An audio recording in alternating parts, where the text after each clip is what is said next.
With the right level of imagination and the ability to keep the viewer in suspense, series become a great way to spend your free time.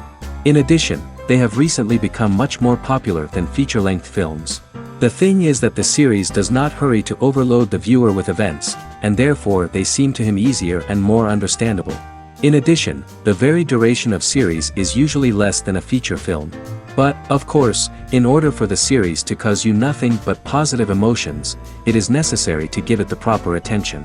And then each episode will line up in a huge puzzle, and fully reveal to you the whole idea of the creators, making each scene more complete, clear and coherent. All this will allow the viewer to fully immerse themselves in the events to enjoy every moment. According to official sources, the new episode will be released in the very near future. The premiere show is scheduled for January 14th. All viewers are now in suspense and waiting for the soonest release of the series. What awaits the characters, and what tests will fall to their lot? No doubt the series will not leave anyone indifferent. We can only speculate and theorize, and hope that all this will end with a happy ending for all our favorite characters. The lingering hours until the premiere can be filled by watching other amazing series. But choosing a series to watch is not an easy thing to do. But don't despair, just follow our recommendations.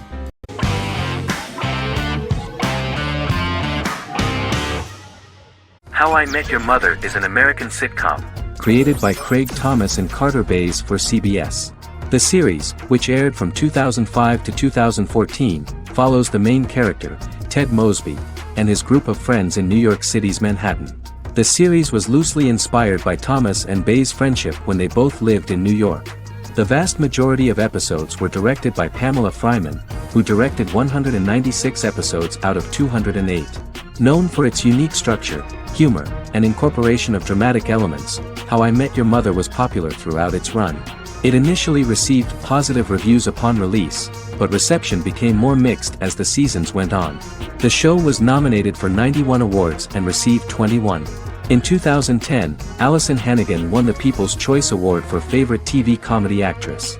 In 2012, 7 years after its premiere, the series won the People's Choice Award for Favorite Network TV Comedy, and Neil Patrick Harris won the award for Favorite TV Comedy Actor twice. The series follows the adventures of Ted Mosby, played by Josh Radnor, and his love life as a single man. His stories are narrated by Bob Saget as Ted Mosby 25 years later as he tells them to his adolescent children. The plot of the first episodes of the first season was very interesting. After his best friend Marshall proposes to his long-term girlfriend, Lily, Ted solicits help from his friend Barney to find the one for his life. He manages to get a date with Robin, a girl he met at his usual neighborhood bar, but threatens to scare Robin away when he accidentally reveals his love for her on the very first date. Meanwhile, Marshall accidentally hits Lily in the eye with the champagne stopper after they get engaged, forcing her to wear an eye patch. In an attempt to repair his situation with Robin, Ted instead pursues a casual relationship with her by inviting her to a series of parties. Marshall tries to write an important 25-page law paper, but Ted's parties and Lily's post-engagement desire distracts him. Meanwhile, Barney tries to end a relationship he unknowingly started. Ted agrees to let Barney disrupt his routine by taking an impromptu trip to the airport with him that eventually leads the duo to Philadelphia and trouble with airport security. Meanwhile, Lily and Robin go out for drinks, but Lily becomes jealous when she is not as successful with men as Robin is, for which she blames her engagement ring. Marshall travels between both situations in an attempt to rectify the group's problems.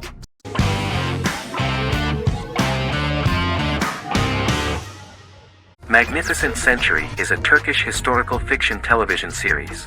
It is based on the life of Ottoman Sultan Süleyman the Magnificent, the longest reigning sultan of the Ottoman Empire, and his wife Hürrem Sultan, a slave girl who became the first Ottoman Haseki Sultan.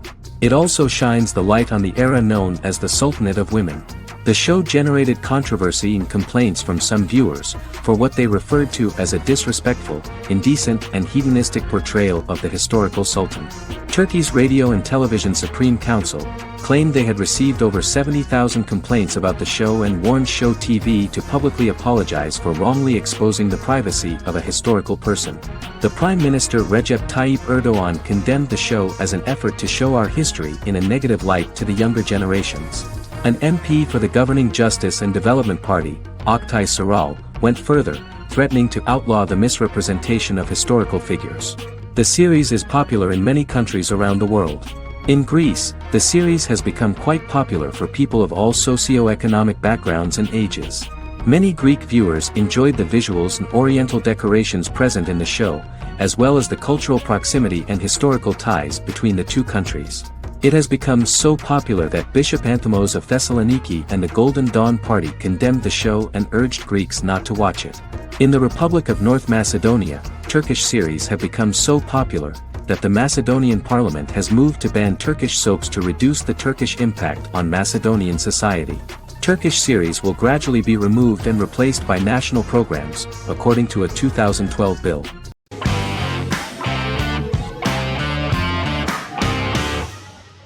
Arcane is an adult animated action-adventure streaming television series created by Christian Link and Alex Yee for Netflix. Arcane's first season was released to critical acclaim, with praise directed at its animation, story, world building, action sequences, characters, emotional weight and voice acting. Some have noted the series' appeal to both casual viewers who have never played League of Legends and to longtime fans of the game. It also set the record as Netflix's highest-rated series so far within a week of its premiere, ranked first on the Netflix Top 10 chart in 52 countries, and ranked second on the chart in the United States. The site's critical consensus reads, "Arcane makes an arresting first impression, combining a spectacular mix of 2D and 3D animation with an emotionally compelling story to deliver a video game adaptation that could become legendary." The first episode, which introduces the viewer to what is going on, has a very interesting and gripping plot.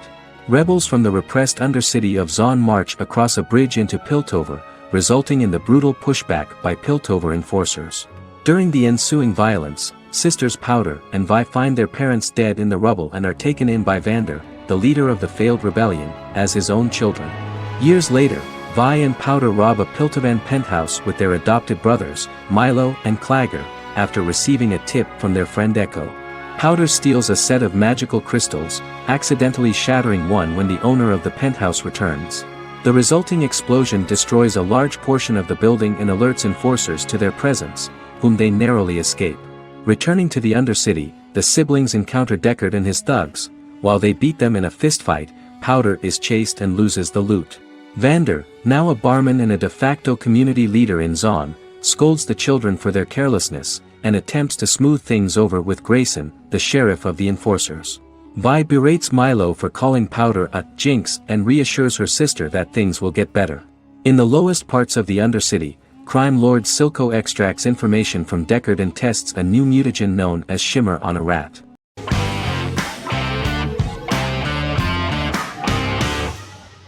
The Queen's Gambit is a 2020 American coming-of-age period drama streaming television miniseries based on the 1983 novel of the same name by Walter Tevis. The title refers to the Queen's Gambit, a chess opening. The series was written and directed by Scott Frank, who created it with Alan Scott, who owns the rights to the book. Beginning in the mid-1950s and proceeding into the 1960s, the story follows the life of Beth Harmon, a fictional chess prodigy on her rise to the top of the chess world while struggling with dependencies.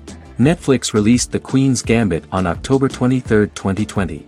After 4 weeks it had become Netflix's most-watched scripted miniseries, making it Netflix's top program in 63 countries. The series received critical acclaim, with particular praise for Taylor-Joy's performance, the cinematography, and production values. It also received a positive response from the chess community for its accurate depictions of high-level chess, and data suggests that it increased public interest in the game. The first episodes were immediately loved by millions of viewers. The plot was very intriguing. In 1950s Lexington, Kentucky, an 8-year-old Beth, having lost her mother in a car crash, is taken to an orphanage where she is taught chess by the building's custodian, Mr. Shable. She quickly becomes a strong chess player due to her visualization skills. A few years later, Beth is adopted by childless suburban couple Alma and Alston Wheatley. As she adjusts to her new home, Beth enters a chess tournament and wins despite having no prior experience in competitive chess.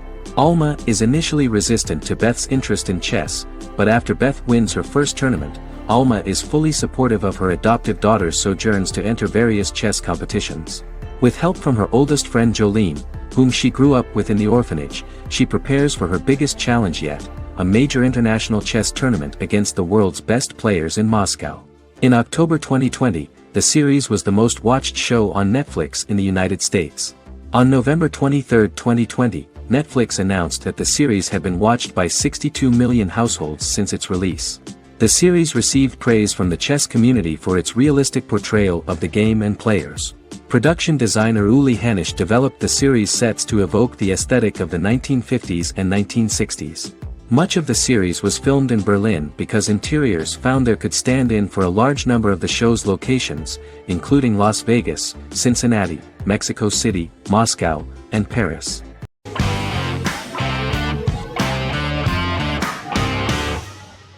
Black Mirror is a British anthology television series created by Charlie Brooker.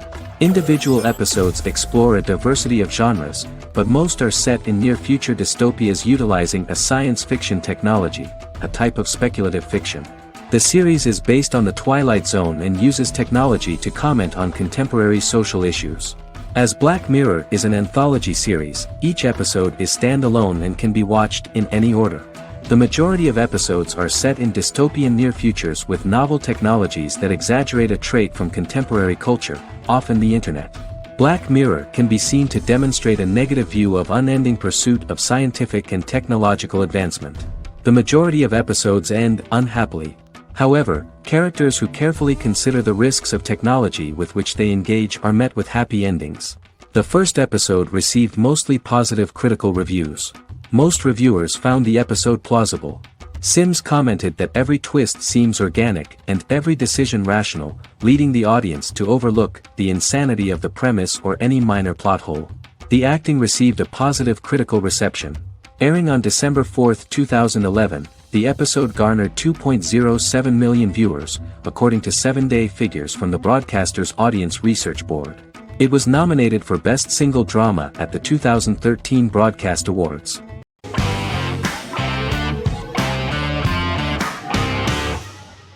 Squid Game is a South Korean survival drama television series created for Netflix. The series revolves around a contest where 456 players, all of whom are in deep financial debt, risk their lives to play a series of dangerous children's games for the chance to win a 45 billion won prize. The title of the series draws from a similarly named Korean children's game. Hwang had conceived of the idea based on his own economic struggles early in life, as well as the class disparity in South Korea and capitalism. Though he had initially written it in 2009, he was unable to find a production company to fund the idea until Netflix took an interest around 2019 as part of their drive to expand their foreign programming offerings. Squid Game was released worldwide on September 17, 2021, to critical acclaim and international attention. Around 2008, series creator had tried unsuccessfully to get investment for a different movie script that he had written, and he, his mother, and his grandmother had to take out loans to stay afloat, but still struggled amid the debt crisis within the country. Hwang compared the character's situation in these works to his own current situation and considered the idea of being able to join such a survival game to win money to get him out of debt, leading him to write a film script on that concept throughout 2009. Immediately the first episode impressed millions of viewers. Song Ji-hun, a divorced father and indebted gambler who lives with his elderly mother, is invited to play a series of children's games for a chance at a large cash prize. Accepting the offer, he is taken to an unknown location where he finds himself among 455 other players who are all deeply in debt. The players are made to wear green tracksuits and are kept under watch at all times by masked guards in pink jumpsuits, with the games overseen by the front man, who wears a black mask and black uniform. Squid Game was considered one of the latest examples of the growing trend of popular South Korean media to gain international attention since the late 2010s, similar to popular Korean pop bands like BTS and Korean dramas and films like Parasite.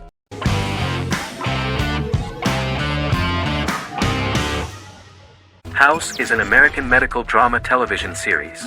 The series' main character is Dr. Gregory House, an unconventional, misanthropic medical genius who leads a team of diagnosticians at the fictional Princeton Plainsboro Teaching Hospital in New Jersey.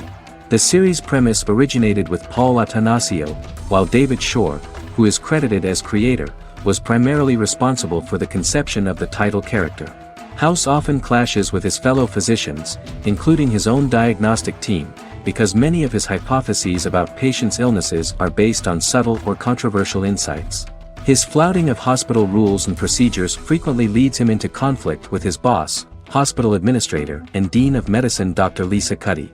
House was among the top 10 series in the United States from its second season through the fourth season. Distributed to 66 countries, House was the most-watched television program in the world in 2008. The show received numerous awards, including 5 Primetime Emmy Awards, 2 Golden Globe Awards, a Peabody Award, and 9 People's Choice Awards.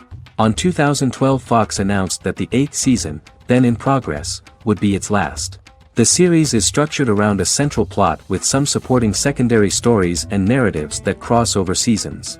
Most episodes revolve around the diagnosis of a primary patient and start with a cold open set outside the hospital, showing events ending with the onset of the patient's symptoms. The typical episode follows the team in their attempts to diagnose and treat the patient's illness, which often fail until the patient's condition is critical. They usually treat only patients whom other doctors have not accurately diagnosed, and House routinely rejects cases he does not find interesting.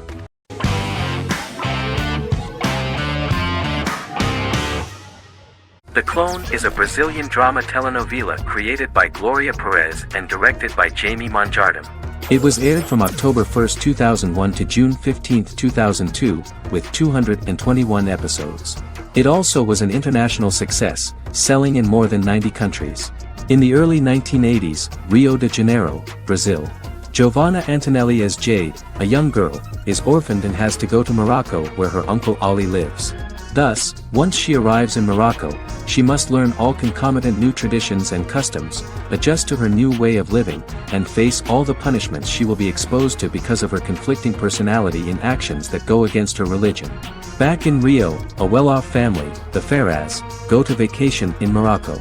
Twin brothers Lucas and Diogo Ferraz, along with Leonidas, their father, and Dr. Augusto Albiri, friend of the family and the twins' godfather who is a genetic scientist, visit Ali, a friend of Albiri's. There, Lucas and Jade meet for the first time, and they fall in love at first sight. The Clone aired in Brazil comprising 221 episodes, of variable duration. However, when syndicated and sold to other countries, the telenovela got the number of episodes enlarged to 250 and the duration fixed at 45 minutes. The Clone was a big hit, being aired in several countries all around the world. It was dubbed in several languages. The part of the telenovela dealing with Islamic customs and attitudes mixes traditions from diverse countries, rather than those of Morocco alone, and has been criticized for its inaccurate representation of these traditions, according to Barbosa. These criticisms include the portrayal of polygamy as commonly accepted in Morocco, women as rarely working outside the home or pursuing an advanced education, and women having only unimportant roles within the family. In January 2010, a remake in Spanish started to be recorded in Colombia.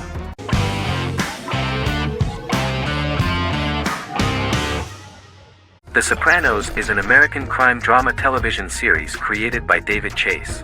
The story revolves around Tony Soprano, a New Jersey-based Italian-American mobster, portraying the difficulties that he faces as he tries to balance his family life with his role as the leader of a criminal organization. Tony Soprano has a panic attack that prompts him to see a psychiatrist. The pilot was ordered in 1997, and the show premiered on HBO on January 10, 1999. The series ran for 6 seasons totaling 86 episodes until June 10, 2007. The Sopranos is widely regarded as one of the greatest television series of all time. It has been the subject of critical analysis, controversy, and parody, and has spawned books, a video game, soundtrack albums, podcasts and assorted merchandise. Several members of the show's cast and crew were largely unknown to the public but have since had successful careers. Since its inception in 1999, the series has become a cultural phenomenon, gaining wide popularity and critical acclaim. This was due to the innovative approach to the description of the life of the mafia, the American family, the problems of the Italian-American community in the United States and the boundaries of what society considers morality.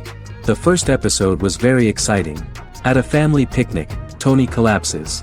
In the hospital, during the examination, it turns out that this is not a physiological deviation, but a psychological one.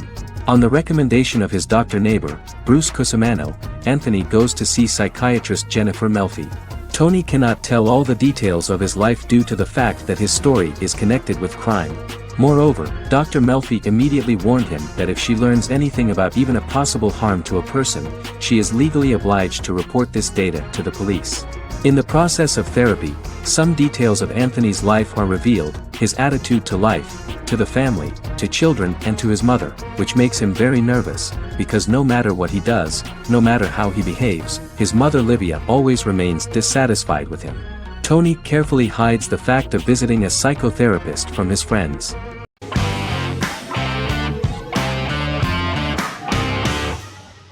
The Tenth Kingdom is an American fairy tale fantasy miniseries written by Simon Moore.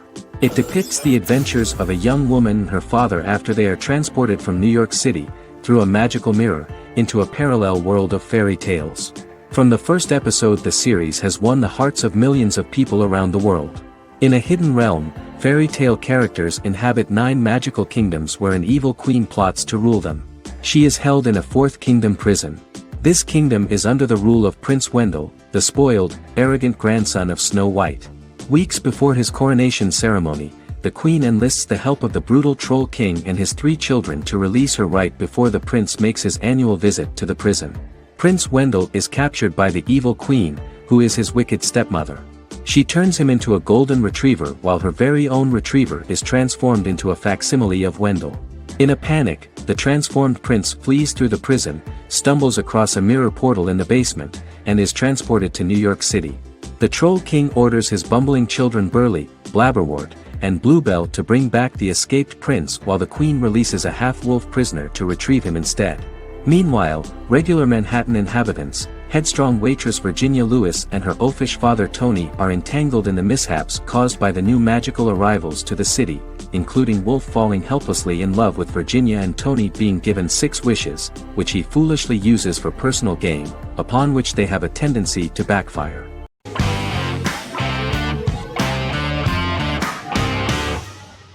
Bras Sick is a British comedy drama television series which premiered on Sky One on August 22, 2019 and became Sky's most successful comedy in 7 years. The series follows the lives of Vinnie O'Neill and his friends in the fictional town of Hawley. The first series consists of 6 episodes, which concluded on September 19, 2019, receiving positive reviews. Bras Sick follows the lives of Vinnie and his 5 friends as they live their lives in the fictional Northern English town of Hawley.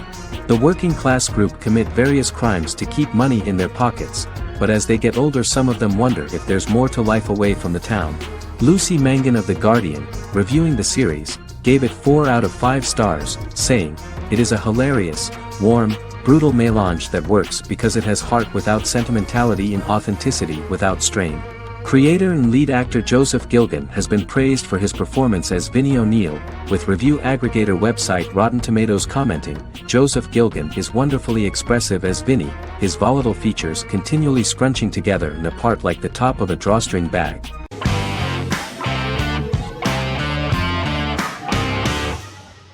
The X-Files is an American science fiction drama television series created by Chris Carter. The series revolves around FBI Special Agents Fox Mulder and Dana Scully who investigate X-Files, marginalized, unsolved cases involving paranormal phenomena. The X-Files was a hit for the Fox network and received largely positive reviews, although its long-term story arc was criticized near the conclusion. Both the series itself and lead actors Duchovny and Anderson received multiple awards and nominations, and by its conclusion the show was the longest-running science fiction series in U.S. television history. Duchovny had worked in Los Angeles for 3 years prior to The X-Files. At first he wanted to focus on feature films. In 1993, his manager, Melanie Green, gave him the script for the pilot episode of The X-Files. Green and Duchovny were both convinced it was a good script, so he auditioned for the lead. Duchovny's audition was terrific, though he talked rather slowly. While the casting director of the show was very positive toward him, Carter thought that he was not particularly intelligent. He asked Duchovny if he could please imagine himself as an FBI agent in future episodes. Duchovny, however, turned out to be one of the best-read people that Carter knew. Anderson auditioned for the role of Scully in 1993. After auditions, Carter felt she was the only choice. Carter insisted that Anderson had the kind of no-nonsense integrity that the role required. For portraying Scully, Anderson won numerous major awards: the Screen Actors Guild Award in 1996 and 1997, an Emmy Award in 1997, and a Golden Globe Award 1997. The pilot premiered on September 10, 1993, and reached 12 million viewers. As the season progressed, ratings began to increase and the season finale garnered 14 million viewers. The first season revolves around its two main characters, which had been defined early in conception as the believer and the skeptic. The season saw the series quickly gaining popularity, with ratings rising steadily throughout its run, and garnered generally positive reviews from critics and the media. It helped to make stars of its two lead roles, and several of its taglines and catchphrases have since become cultural staples.